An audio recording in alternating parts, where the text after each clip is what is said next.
The year was 1999. Terrorists hijacked Indian Airlines Flight 840. Harkat-ul-Mujahideen planned and executed the hijacking. They aimed to free their members from Indian prisons. Known for their violent history, they targeted Western tourists in the mid-90s. The hijacking was revenge for their founder, Sajjad Afghani's death. Masood Azhar and Omar Saeed Sheikh were key figures in this plot. They were later linked to the Daniel Pearl murder and Mumbai attacks. Indian Airlines Flight 814 was on a routine flight. It was traveling from Kathmandu to Delhi. The passengers on board were unaware of the horror that awaited them. Shortly after entering Indian airspace, the unthinkable happened. 5 men, armed with weapons and explosives, hijacked the plane. The hijackers' instructions were clear. They wanted the plane diverted to Amritsar.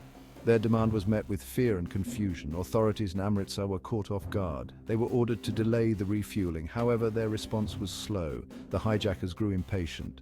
They feared intervention. They forced the plane to take off. Their next destination was Lahore, Pakistan. The situation was becoming increasingly volatile. Pakistan denied them permission to land. The plane, low on fuel, was in danger. Pakistan eventually allowed the plane to land. They were wary of the situation. Pakistani forces surrounded the aircraft. The hijackers had achieved their goal. They had refueled. They were ready for the next leg of their journey, their final destination, Kandahar, Afghanistan. The hijacking of IC-814 presented a huge challenge for India. The plane was in Kandahar. This was Taliban territory. India had no official relationship with the Taliban. Negotiations were difficult from the start. The Taliban claimed to be mediators.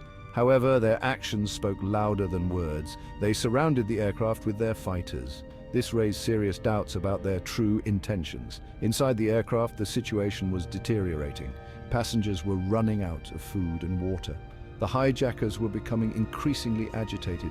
Every passing moment brought increased tension and uncertainty. The hostages clung to hope. Their families back home waited anxiously for news. The Indian government faced a moral dilemma. They had to make a choice. Should they negotiate with terrorists, or should they risk the lives of innocent civilians? The pressure was immense. The world was watching. The stakes were higher than ever before.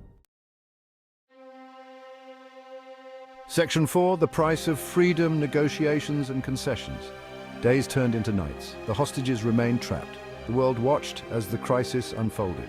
Negotiations between India and the hijackers continued. The Taliban, acting as intermediaries, exerted their influence. The pressure on India mounted. The hijackers had made their demands clear. They wanted the release of terrorists imprisoned in India. The Indian government faced a heart-wrenching decision. They knew that giving in to the hijackers' demands would have severe consequences.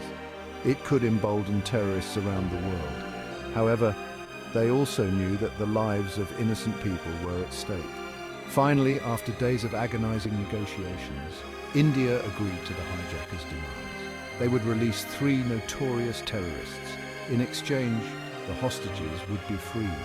It was a difficult decision, one that would have far-reaching implications. Section 5. Aftermath. Scars on a nation.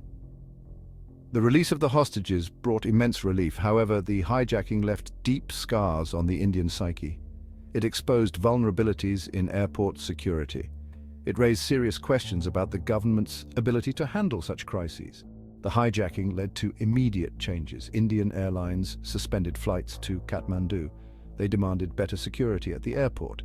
The government deployed the Central Industrial Security Force, or CISF, to major airports. These measures were aimed at preventing future hijackings. Public anger simmered. Many criticized the government's handling of the crisis. They argued that releasing terrorists was a grave mistake. They believed it would only encourage more terrorism. The families of the hostages shared their pain and frustration. They felt let down by the system. Section 6. Remembering the Crisis, IC-814 in popular culture. The hijacking of IC-814 was a defining moment in India's history. It was a stark reminder of the threat of terrorism. The event has been etched in public memory. It has been the subject of numerous books and films.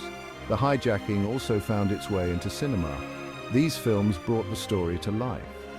The hijacking of IC 814 serves as a reminder.